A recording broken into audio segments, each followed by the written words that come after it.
name. White tip, fresh, so pure like cocaine. Young kid, I'm just left in my own lane. Blowing to the breeze, no mind, so there's no pain. Muri campaign yo kwamagana ibyuma ariko dore ya musore nicyo kiri kuri biri. Leta nidufashe kabisa batwerenganira. Urubyiruko muze dukora siporo tube fit. Reba ndungutse sharire nguye.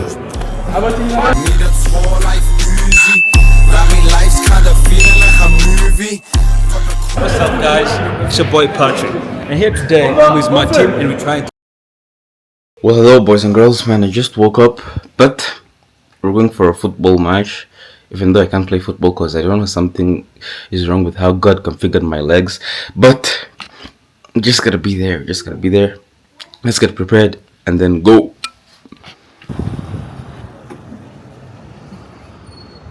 So I'm extremely late, but okay, actually not extremely late, I'm like 10 minutes late, but that's still late, and I'm usually never late at any event. I don't know why I practice that, but I just value people's time, including my own time as well, so let's just get going.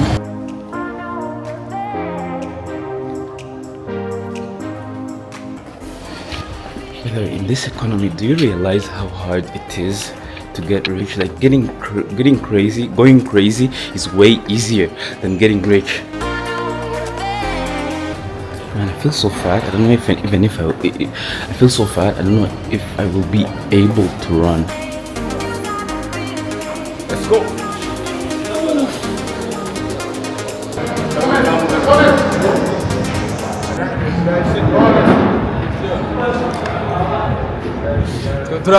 Pogba, and here he's just playing some games. Seems like he's tired, so you gotta tell something. Hey, you! And now it's your boy Zesta, and then he's like, okay, I'm tired, I've had enough. And it's Karimon here again, and here we have Honore. He's formerly our Neymar, and here is our Cancelo. How are you, my friend? It's your boy Pass. What's up, guys? Ese turamanuka inyabihu cyangwa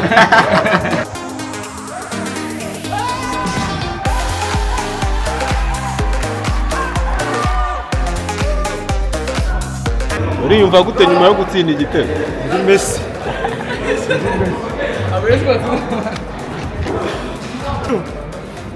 Nkuko mubibona twaje gukina ariko ntabwo byoroshye tegura n'ikipe imwe ibyuma. Twe batubwiye ko leta yabihagaritse, none dore bano basore bacyakore, urabona ko bano basore bagikoresha za nguvu na za rabianti, bagikoresha za kiwingu na za konyagi, ibintu byatunaniye kwese. Turi muri campaign yo kwamagana ibyuma ariko dore ya musore nicyo kiri kuri biri. Leta nidufashe kabisa turenganure ibyuma cyabaye icyuma ikiwingu ingufu jini sobaji bro. Wigiri kuri gahunda za leta ndimo bibutse ko kuvepinga kunywa itabi ibiyobyabwenge urubyiruko muze dukora siporo tube fit.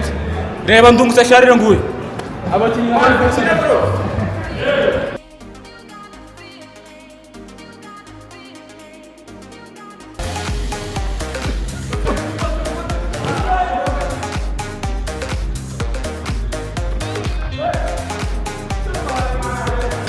imbaraga natakuje mu buzima bwanjye bwose Kuri bench.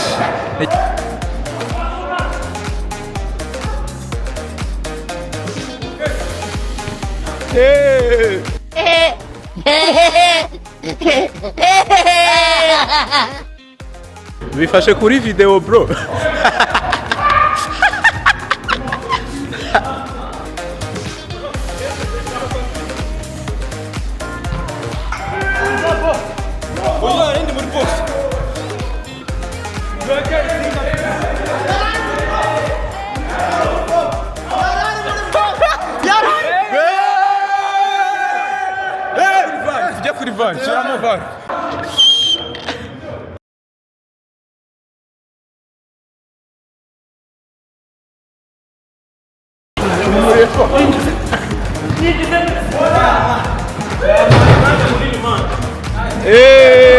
Ngafite kuri kamera.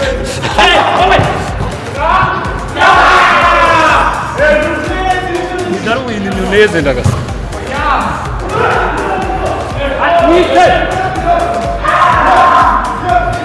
Utwara kaguru wowe.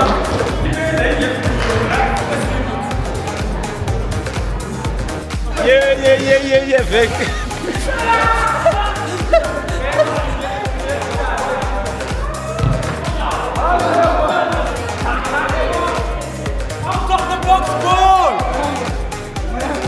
Ngaruka z'ibyuma. Sifa ariko murayisha. Sifa murayisha. Kipe hano barakina ariko turabarusha umupira. Pasa. Koraho gake. Premier pass. Nubu amaso. Gikabye kiba gifi. Dora umupira.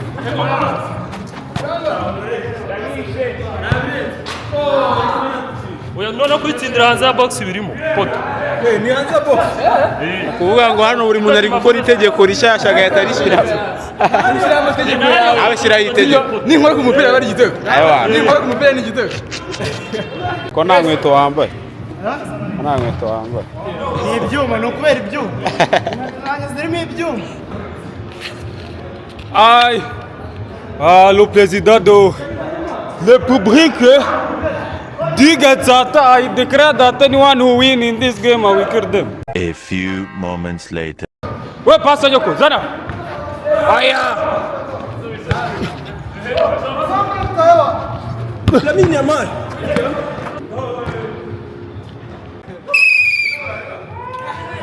Baro hari ya kale. Half time. Hello guys. Yeah.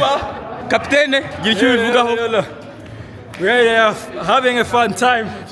You guys should come. Nta cyongereza cyukoresha ikinyarwanda nta cyongereza. Ziba. Kitirivumbuye sabya half time. The trainer. Wewe w'ibisatsi. Yendi Sobaji. Sobaji. Yendi Sobaji. Ni icyuma kabisa. Ubu no kubahiriza gahunda nta kurara mu tubari. Nta gukoresha vape. Mani Philbe usinanirwa se? Umuntu w'umugabo. Usinanirwa? Umuntu w'umugabo. Iminota 5. Nahagira ntarazamuka. 5 minutes man. Wahagira utarazamuka. Uhise wahagira mwana. You know, we've been trying to score many goals as we could. The team we're playing with, they kind of not good at this, so we're trying to make this as just fun, but up. Show him something.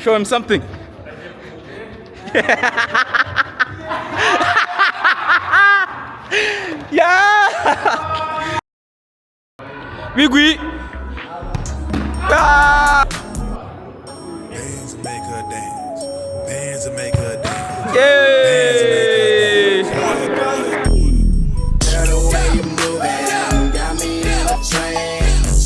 Bands make her dance. Bands make her dance. All these cheeks popping pussy. New cameraman in town. Venkari. She don't need a loan. She start twerking when she hear a song. Stripper pole her income. We get trippy and then some. So nasty when she rollin'. She put that ass off in my hands. I remote control it. She give me down when the roof gone. At the KOD, she leave with me. She got friends. Bring 3. I got drugs. I got drink. Bend it over. Juicy J gon' poke it like wet paint. You say no to ratchet pussy. Juicy J can't. Rags herb. You don't have future here. You don't have future. You can never make it.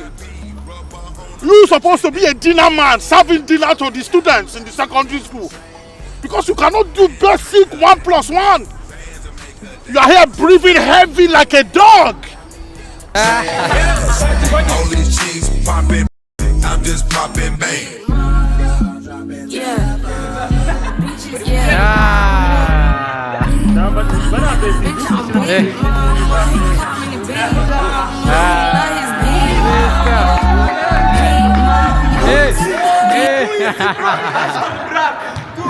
Ashton is braca. My brother. brother, my brother. So good to see you, my brother. What's the fair play, bro? I pull up in 20 Cadillacs. Yeah, money long. Peace on, mon Dieu. Treasure don't shine, niggas shine clothes. I don't know. Y'all go for shit, I wouldn't. I'm up 300 a foot. Bitch, I don't play for the Nets, but I'm gon' shoot shit up out.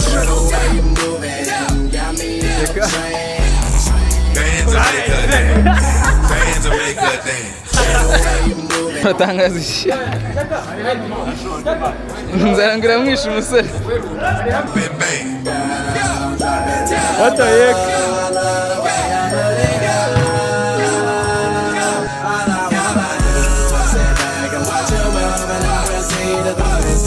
All these cheeks popping, just popping bang.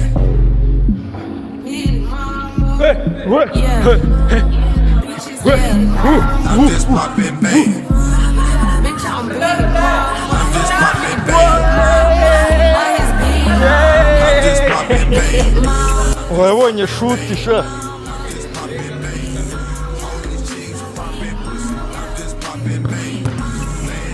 Dore ubu kameze sha. I'm just popping bang. Big mama, big mama. ibitanashoro gimbo wayibonye Bands will make her dance. Bands will make. iri muyo bankase nihanganira iri muyo bankase bibaho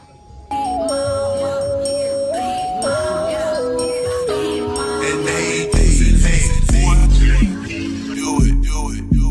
it. Bands will make her dance. Bands will.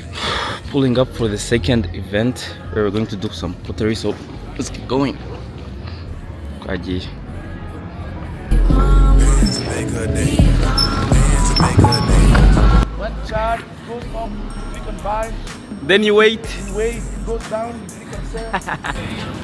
Good afternoon. Hi. Hi. You here for the workshop? Yeah, we're coming for the workshop. Welcome. Yeah. Hi. I'm Hi. Victoria. Nice to Yes. meet you. Nice to meet you too. Aaron and Mugisha. Mugisha. Yes. Welcome. I think it's the first time at Great Club, huh? Hey, it's also my first time. It's also my Yes, first both of time. you. I've never Yeah. seen you. So nice. Good to Yeah, have I guess you. we're gonna be coming monthly, obviously. Yes, of course. I hear it's fun.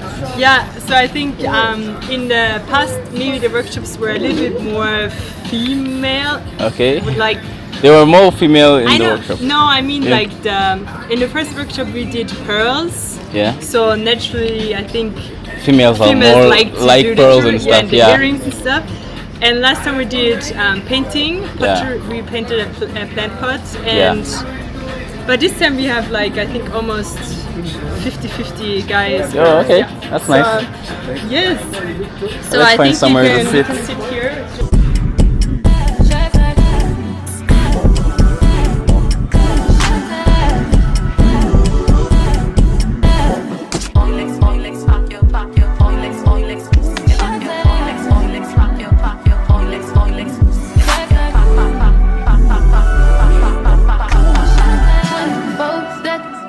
Let's do some pottery.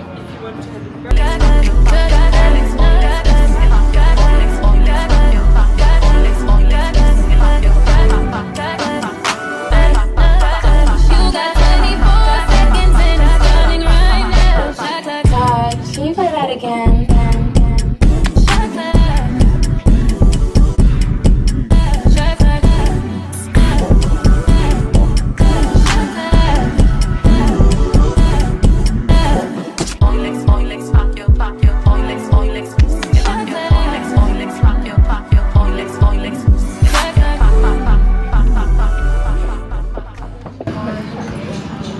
He's making tutorials. Teaching other people. I'm going to teach other people because I'm no longer a beginner. I'm no longer a beginner. I'm going to be teaching you all. He will charge people. Before going to create club, first by the YouTube channel, learn how to do pottery. Excited about all your cologne and your hair, your smile. Well, I'm done with some of my products. It's looking good. And he came late. And your hair, your